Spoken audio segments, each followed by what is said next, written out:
kita ambil dari kalimat subhana, kita harus banyak-banyak bertasbih kepada Allah Subhanahu wa ta'ala. Kemudian yang kedua dilanjutkan dalam firman-Nya, subhanalladzi asra, alladzi asra, yang memperjalankan. Ibu-ibu, tadi ke sini ibu-ibu ini berjalan dewe, apa dijalankan Allah?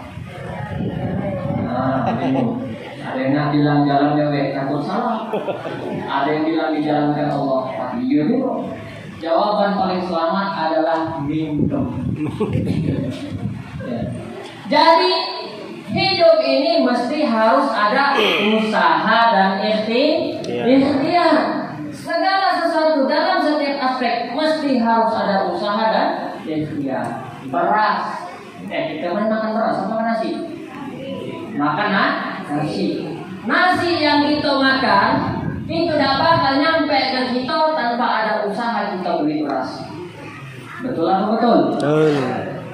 Beras yang di dalam karung itu tidak bakal bisa nyampe ke kita tanpa ada usaha dari para petani. Mulai dari memilih bibitnya, kemudian ditanam, tumbuh ranum, dicabut lagi, ditanam lagi, disusun rapi. Kemudian tumbuh padi tadi, dijaga sama Pak Petani biar tak dimakan oleh burung-burung. Sore hari datang, Pak Petaninya balik, bajunya tinggal. Dipakai siapa? Dipakai orang-orangan. Sekeliling sawah dikasih kantong asoy, dikasih plastik supaya apa? Supaya tikus tidak masuk. Semua usaha sudah dilakukan, namun sayang beribu sayang keberuntungan sedang tidak berpihak kepadanya. Tengah malam turun hujan lebat, banjirlah sawah tadi dan padi-padinya menjadi busuk. Apa pilihannya? Hanya dua, antara syukur atau sabar. Tidak jauh-jauh dari dulu. Kalau tidak syukur ya sabar. Nabi Sulaiman dengan segala macam ilmu dan kekayaannya, Allah angkat derajatnya karena banyak syukur. Nabi Ayub dengan segala macam cobaannya, Allah angkat derajatnya karena sabar. Makanya Bu, dalam kitab Fawaidul Mukhtarah ada sebuah kisah, ya, sepasang suami istri yang mana istrinya ini cantiknya luar biasa. Suaminya, maaf ngomong jangan tersinggung, pokoknya buruknya luar biasa. Gagal kan di sini, alhamdulillah tak nyinggung berarti ya. Jadi yang istrinya cantiknya, yang suaminya buruk. Sampailah melahirkan punya anak keturunan. Tibalah ajal menjemput mereka berdua. Yes. Kemudian suatu malam anaknya bermimpi ketemu kedua orang tuanya ini sedang mendapatkan nikmat dari Allah Subhanahu wa ta'ala. Si anak bertanya dulu kepada bapaknya, "Wahai ayahandaku, apa yang menyebabkan engkau mendapatkan nikmat kubur yang begitu luar biasa ini?" Apa jawaban bapaknya? "Nah, bapak dulu nikah dengan emak kau. Emak kau ini cantik luar biasa. Sampai lama kau keributan masih tetap cantik. Jadi bapak kapan bangun tidur nengok muka emak kau, bapak bersyukur kepada Allah. Tiap bangun tidur alhamdulillah. Karena bapak banyak bersyukur, derajat bapak diangkat oleh Allah Subhanahu. Anaknya juga penasaran, nanya ke emaknya, "Wahai ibu, kenapa engkau bisa mendapatkan nikmat kubur yang begitu luar biasa dari Allah Subhanahu wa ta'ala?" Apa jawaban ibunya? "Nah, ibumu ini orang yang sudah menikah dengan laki-laki paling buruk sedunia. Kapan bangun tidur nengok muka bapak kau, innalillahi wa inna ilaihi raji'un. Kapan bangun tidur nengok bapak mulai. Tiap hari ibu sabar. Karena banyak sabar ini derajat ibu juga diangkat oleh Allah Subhanahu wa ta'ala. Jadi hidup dua, banyak-banyak syukur atau banyak-banyak sabar. Jadi mesti harus ada ikhtiar. Meskipun benar di dalam akidah kita meyakini pertemuan, rezeki, maut semuanya ditanggung oleh Allah Subhanahu wa ta'ala. Tapi tetap mesti harus ada ikhtiar. Setelahnya baru la haula wala quwwata illa billah. Begitu cara kita mengimani perkara tersebut. Ya. Rezeki ditanggung oleh Allah Subhanahu wa taala, tapi harus ada ikhtiar. Contoh, lagi acara kondangan, zaman sekarang kondangan ini luar biasa, serba modern, Francisan. Tidak muda, tidak tua ikut ngantri kalau. Ya, tidak muda, tidak tua ikut ngantri kalau. Padahal bagusnya adat kemasyarakatan, kalau salah tolong betul ini. Seharusnya untuk bapak-bapak yang tua-tua atau ibu-ibu yang siapkan nasi, jangan prasmanan. Yang begini lebih sopan. Kasihan yang tua-tua ikut ngantri juga, antrian panjang. Jangan sih kok. Kapan tadi datang ngantri, tiba di sop. Nyentong dapat ayam. Nyentong lagi dapat telur puyuh. Nyentong lagi dapat kentang wortel. Nyentong lagi dapat bihun. Datang uang itu tadi nyentong lamonnya. Tidak dapat. Yang belakang nyenggol, Pak, aku lamonnya, bentar dulu. Ayo Pak, lamonnya, tidak bentar. Aku nyari gigi aku nyampe. Rezeki semua sudah ditanggung oleh Allah Subhanahu wa taala. Sama hati-hati ya, ada gigi palsu kan.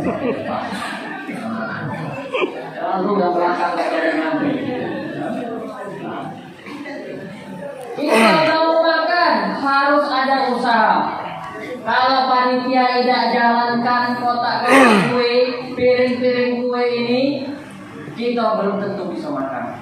Kalau kita tidak gerakkan tangan kita ngambil kue, nah maka sambil dimakan. Nah, itu sebab itu habis ya loh. Kita minta tambah. Kalau kita tidak gerakkan tangan kita ngambil kue tadi, tidak masukkan ke mulut, kita tidak bisa makan. Minum, kalau kita tidak ambil botol, buka botolnya. Oh, berat.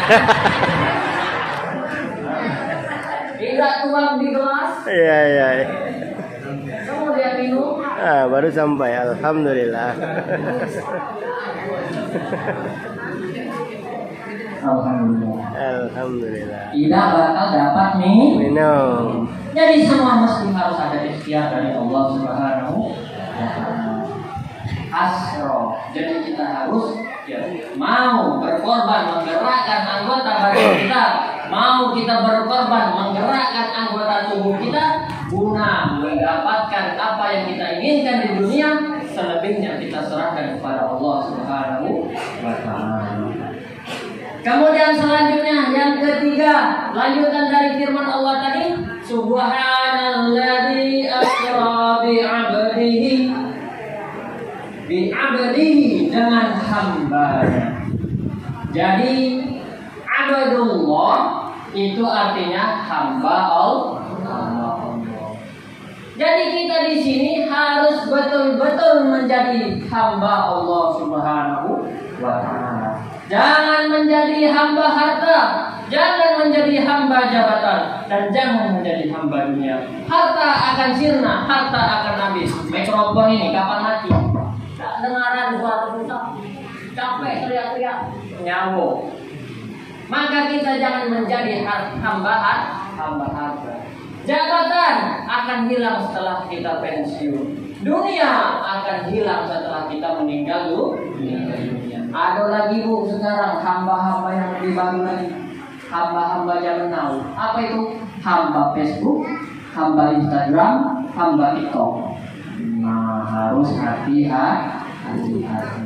Terlebih lagi terhadap generasi-generasi penerus kita. Kita sebagai orang tua yang punya kontrol kepada anak-anak kita terhadap ini apa namanya? Jin gepeng. Bahkan budak-budak zaman sekarang ini, ya anak-anak kita lebih pintar dia menyembunyikan folder-folder. Pintar dia mengunci HP-nya sehingga orang tuanya tidak bisa membuka. Orang tua tegas, buka, tidak mau, jual. Takut itu. Ya, harus tegas, harus berani tegas. bi abadihi, kita mengabdikan diri kepada Allah Subhanahu wa ta'ala. Sebab kenapa? Karena setelah Allah menciptakan kita, apa kata Allah? Wa ma khalaqtul jinna wal insa illa liya'budun. Tidaklah aku ciptakan jin dan manusia kecuali untuk menyembah kepada Allah Subhanahu wa ta'ala. Jadi kita mengabdikan diri kepada Allah. Innani anallahu la ilaha illa ana. Sesungguhnya aku adalah Allah, la ilaha illa ana. Tidak ada Tuhan selain aku. Fa'budni, maka sembahlah aku.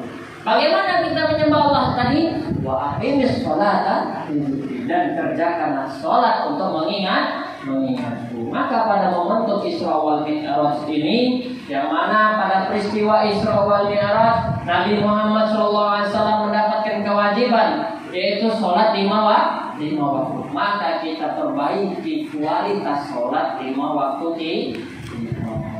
yang ada bolong-bolong segeralah dibayar.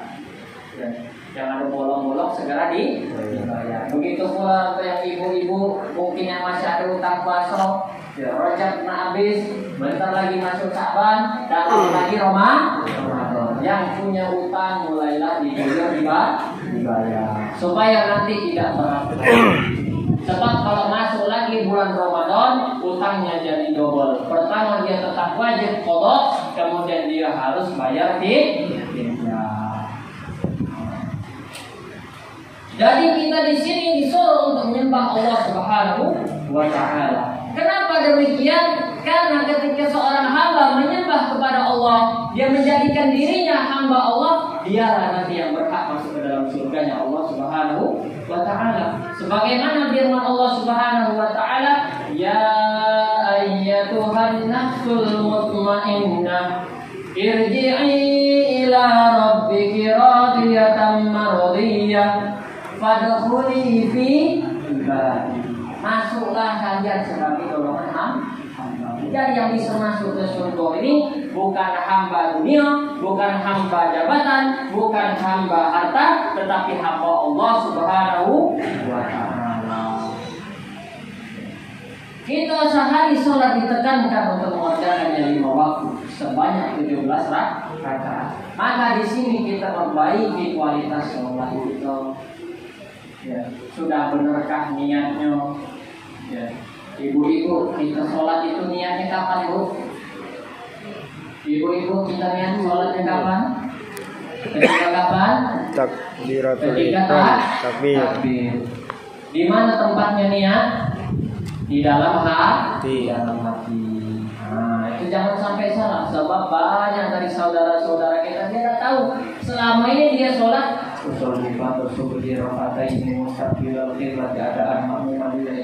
Allahu Akbar. Tetapi ketika dia takbiratul ihram, dia tidak membaca niat di dalam hati, maka sholatnya tidak sah. Kenapa demikian? Karena niat merupakan rukun qalbi. Apa qalbi itu? Rukun hati. Jadi mengucapkan niat harus dalam hati.